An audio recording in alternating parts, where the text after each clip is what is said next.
Bonjour à tous. Nous sommes à la REF avec ce matin Thierry Mallet. Thierry Mallet, bonjour. Bonjour. Vous êtes le PDG de Transdev. Transdev, je le rappelle, un groupe international de transport présent dans 18 pays et qui transporte 11 millions de passagers chaque jour.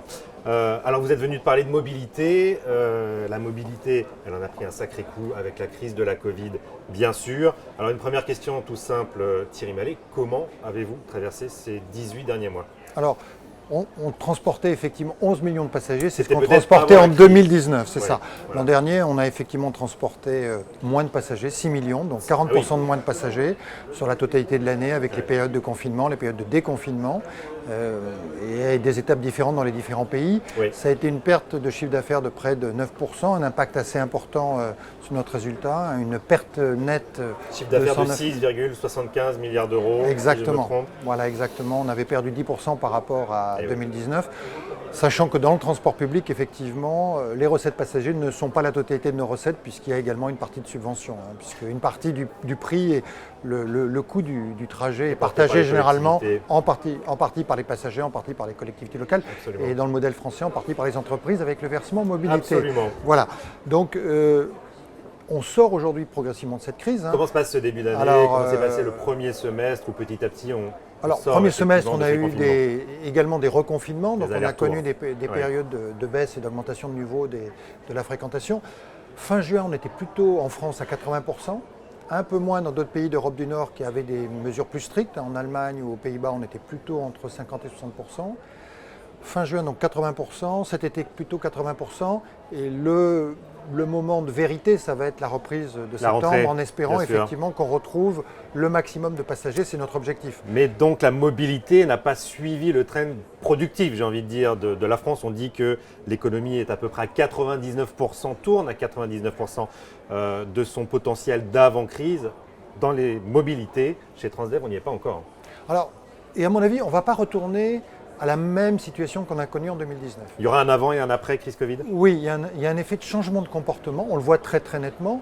D'abord, il y a le télétravail qui fait qu'on a moins Bien sûr. besoin de se déplacer. Donc oui. le domicile-travail quotidien, qui est quand même un élément essentiel de la mobilité dans le transport public, va évoluer et se modifie. On le sent déjà, mais ce n'est pas pérenne, on n'est pas encore Oui. dans les situations définitives. Et puis il y a également l'arrivée des modes actifs, le vélo, la marche, qui en centre-ville ont pris surtout des utilisateurs des transports publics que des utilisateurs de la voiture. Donc ça veut dire qu'on aura probablement, je pense, 85-90% des passagers qui seront avec nous, mais pas forcément 100%. Donc vous êtes sur un trend décroissant. Structurellement, les mobilités collectives tendent vers une réduction du nombre de passagers. Alors, par rapport à l'endroit où on était présent aujourd'hui, Oui. quand vous regardez les transports publics, aujourd'hui, ils sont extrêmement efficaces dans les centres-villes. Dans le centre-ville, la part de la voiture, c'est 25%, la part du transport public, c'est plutôt 50%.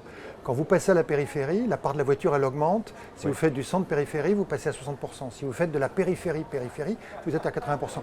Donc il y a un gisement énorme de personnes qui, aujourd'hui, Le ne prennent pas les potentiel de transports développement publics. est donc plutôt en périphérie urbaine Voilà. plus que dans le centre. Et elles ne prennent pas le transport public parce qu'aujourd'hui, il n'y avait pas d'offre adaptée. D'ailleurs, le choix du transport public, ce n'est pas une raison de prix ni de coût. Le transport public, c'est 4 à 5 fois moins cher que la voiture. Donc le fait de pouvoir prendre le transport public, c'est un gain de pouvoir d'achat.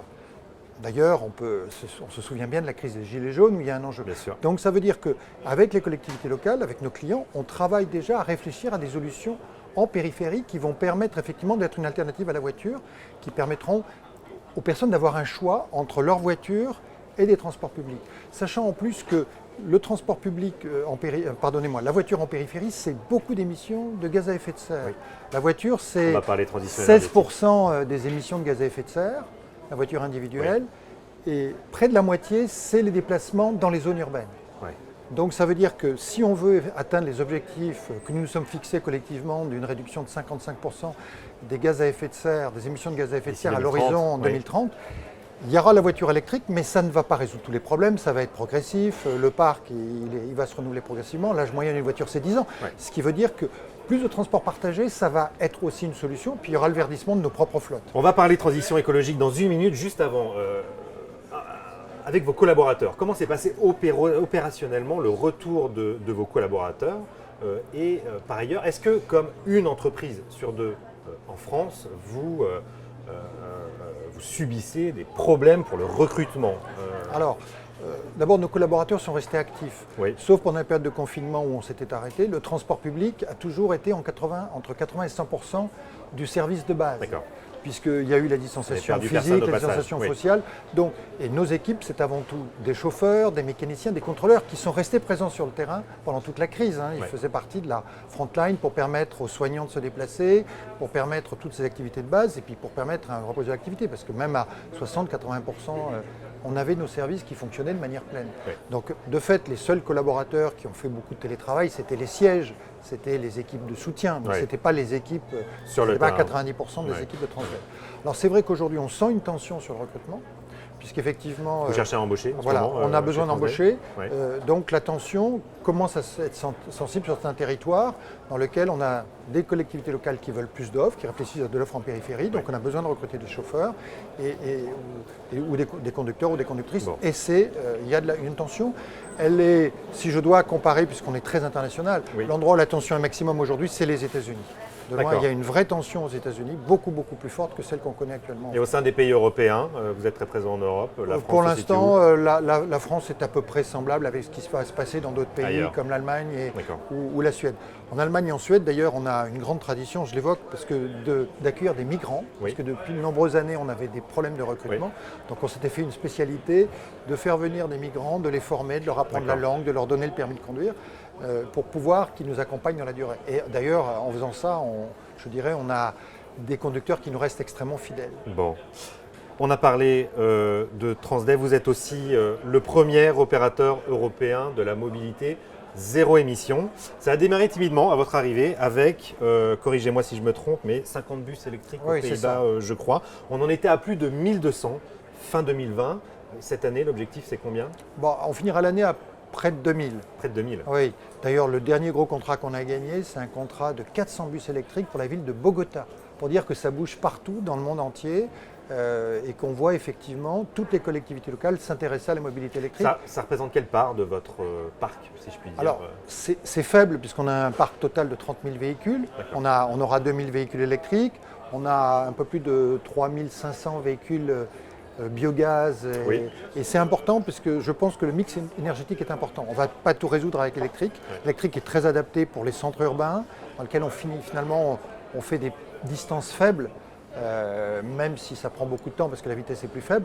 Dès qu'on va passer à l'intérieur urbain, le biogaz est une très bonne solution en attendant effectivement l'arrivée de l'autre solution qu'on attend tous, qui est l'hydrogène. Alors qu'est-ce que vous en pensez de l'hydrogène? Certains sont très enthousiastes à l'idée de cette nouvelle énergie, mais qui n'est pas encore très pratique. L'hydrogène, ça prend beaucoup de place et surtout, ça a des coûts 2,5 fois supérieurs à ceux qu'on connaît aujourd'hui. Est-ce que c'est un chemin que vous souhaitez prendre, l'hydrogène chez Transdev? Alors aujourd'hui, l'hydrogène chez Transdev, c'est 50 véhicules. C'est ce qu'on avait en 2016 avec l'électrique. Ouais. Donc c'est aussi le début C'est les de l'histoire. balbutiements. C'est le démarrage. Ouais. On a une première ligne de bus à haut niveau de service dans la région de Lens avec des bus hydrogène.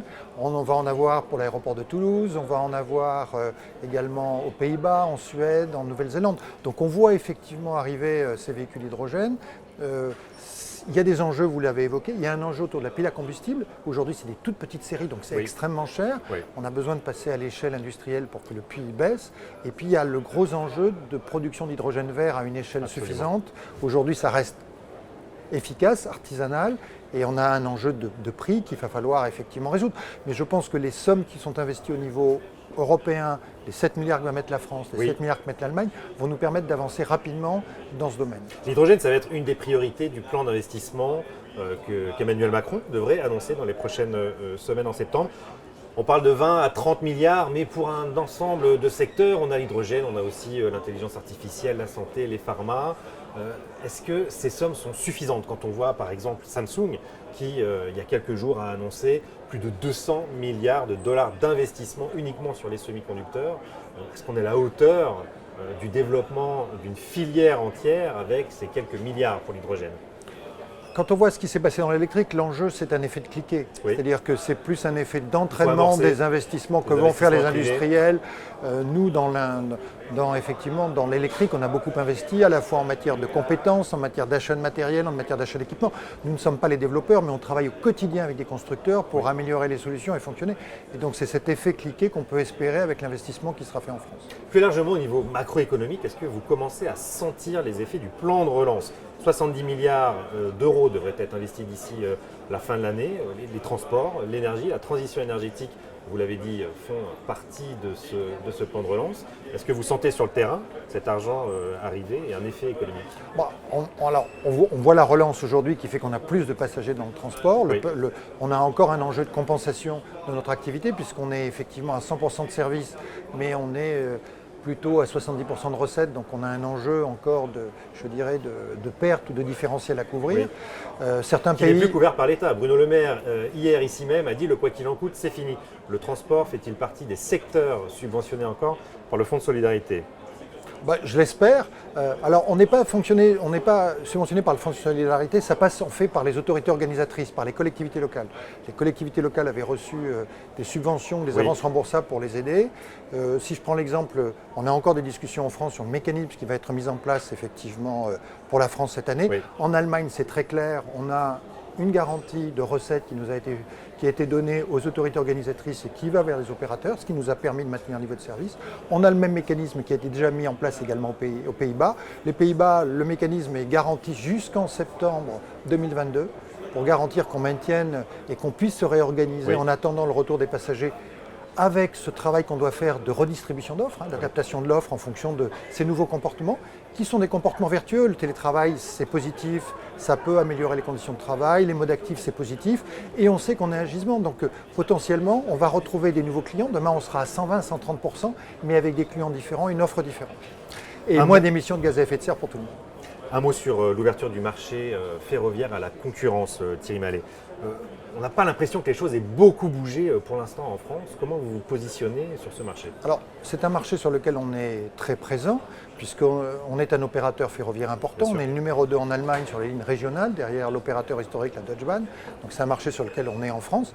On souhaite, en tant qu'opérateur français, pouvoir également opérer en France.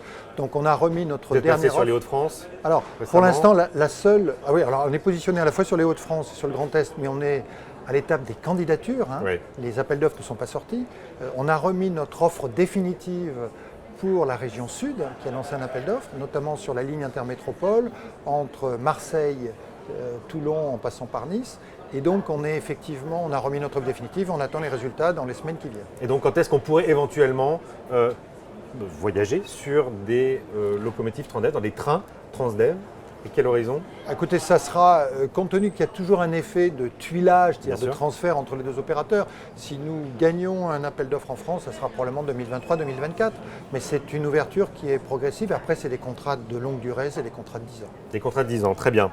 Un dernier mot, plus personnel, Thierry Mallet. Avant de prendre la tête de Transdev, vous avez passé quelques années chez Suez, 13 années au total, je crois. Et on a parlé de vous récemment pour la succession de Bertrand Camus qui partira à la fin de l'année. Est-ce que vous confirmez votre intérêt ? Moi, je suis très très heureux chez Transdev. On a plein de projets, j'y reste. Bon, merci beaucoup. Merci. Thierry Mallet. Merci à tous, à bientôt. Merci.